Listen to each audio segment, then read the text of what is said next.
What would you do if at just 9 years old, you were handed the most powerful throne in the world? No childhood, no freedom, no second chances, just a crown and the weight of an entire empire resting on your shoulders. More than 3,000 years ago, a young boy named Tutankhamun became Pharaoh of Egypt. At an age when most children were learning about the world around them, Tutankhamun was expected to rule one of the greatest civilizations in human history. From the banks of the Nile to the towering temples of Egypt, millions looked to him as their king. But behind the golden throne and royal ceremonies, a very different story was unfolding. Being king wasn't a dream, it was a burden.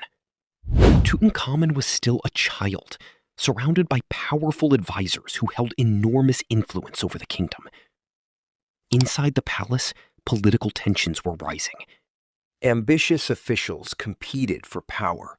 Enemies watched from the shadows. And while Egypt expected a strong and experienced ruler, the fate of the empire rested in the hands of a boy who had barely begun his life. Yet every day, he was expected to make decisions that could shape the future of an entire kingdom.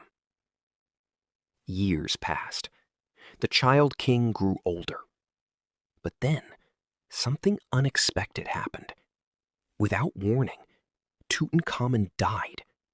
He was only 18 years old. The news shocked Egypt. A ruler who should have had decades ahead of him was suddenly gone. And almost immediately, questions began to spread.